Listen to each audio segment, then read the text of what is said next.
There's a new FCRA bill which has been passed in Parliament. Is this going to be another blow for the NGO sector, for the not-for-profit sector? That's the big question that we're asking. Let's just break it down for our viewers. The Foreign Contribution Regulation Amendment, the FCRA Bill 2020, is a new law which essentially provides a framework under which organizations in India can receive and utilize grants from foreign sources. It primarily affects NGOs or not-for-profit organizations that are receiving foreign contributions. Now, governments have argued that the receipt and use of foreign grant funds needs to be regulated in order to ensure that they are not used to hurt national interests. This is the rationalization that has been given by the government. So what really does this new law in fact seek to do? We'll try and get that explainer up on our screens. It seeks to ban inter-NGO transfer for foreign funds, prohibit grants to NGOs involving public servants, lower the administrative spend from 50% to 20%.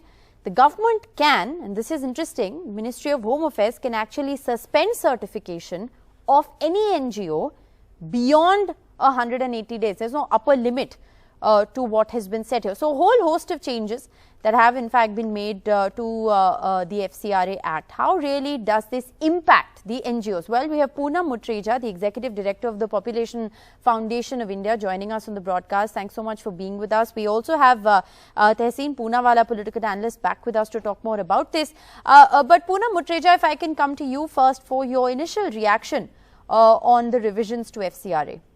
Yeah, so first of all, I am quite amazed that there was no public discussion or even political discussion. We were caught totally unaware on all these changes that have been, and the bill being brought in stealthily a day before.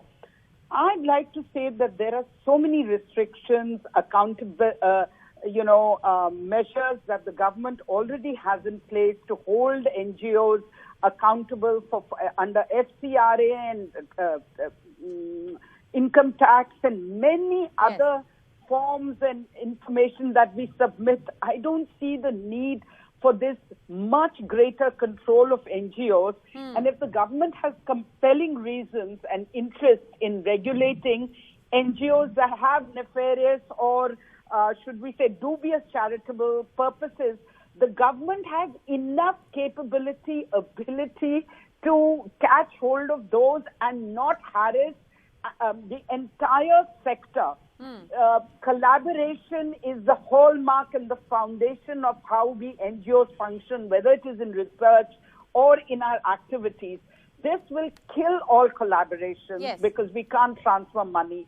Small NGOs. That's the most important question here. And before I bring in, Tehseen Poonawala for a political analysis of why this is happening, Ms. Mutreja, can you explain to us how this impacts operations of grassroots level NGOs? Because remember, there are many bigger NGOs that actually receive FCRA contributions and then disburse funding to grassroots level NGOs. So how does this impact that? So the grassroots NGOs do not have the capability of writing proposals in English, reaching out to donors, doing compliance. There is if you think Government of India has compliance for us, so do the donors, and they are accountable to their government and to their rules, their IRS rules in America, whatever. So there are huge processes with the NGOs. Small NGOs just don't have the bandwidth to raise money. So what NGOs like us do is to raise money and also partner with them. People at the grassroots level, they are working Is this then a big blow to the not-for-profit sector? That's the question one is asking at the moment. Tehseen Poonawala, you've heard some of the practical considerations. Just a blow. It's deathly for the small NGOs. All right, it's going to be a death knell as far as smaller grassroots level NGOs are concerned. Tehseen Poonawala, what is the reason for these sweeping reforms? Of course, the reason for this is what is the reason for everything that Mr. Narendra Modi does. He thinks Parliament is a rubber stamp with the name Narendra Modi branded on it, and he will keep stamping whatever he wants without any public discussion, with disregard to opposition, without giving two hoots of what people think. Now, the same Mr. Narendra Modi praised NGOs for their stupendous work during the lockdown, which he announced in 4 hours, destroying millions of lives for which he has no data. I don't want to go into the data debate. He praised NGOs. This is, apart from destroying small NGOs, going to destroy research. You know, NGOs collaborate for a lot of research work. How is research going to happen? And where does this arbitrary 20% can only be spent on administrative work? Well, absolutely. That's another big criticism. From 50%, it's gone to 20%. Yes, I just want to make one more point. It's very important. So it's a very arbitrary from 50 to 20. Why 20? Why not 30? Why not 27? No, I have no answer. But let me make one more point. See, he is doing the absolute opposite in PM Cares Fund, which is absolutely not audited, where money is coming in from everywhere. Well, the PM Cares doesn't come. The PM Cares doesn't come within the ambit of the FCRA. They are exempt. Exactly. That's a whole different question. We're not talking about PM Cares, at least not today. Ashwini Dubey, you're a political analyst and an advocate. Of course, his views lean towards the BJP. Ashwini Dubey, the government has given a very broad-based explanation that this is all being done in national interest. You've heard from the likes of Ms. Mutreja here on how this is going to be a death spell as far as grassroots level NGOs are concerned, and many would argue that you need them now more than ever before. You're battling a pandemic, you're battling job losses, you're battling a healthcare crisis. Why not enable them instead of disabling them in this fashion? See, there are many things. There were earlier, if you see, there were many violations, many misuse of the funds which were being received by the various NGOs. If you remember, in few years back, 2-3 years back, IB investigated number of NGOs and found that the foreign contributions are being misused. Okay. So in order to bring in transparency and stop misuse of foreign contribution of people, it is required in the larger my limited point here is that why not allow for FCRA contributions to come in and hold NGOs accountable? Do thorough audits at the end of the year and hold them accountable. Why do you want to nip the funding in the butt? That's the question.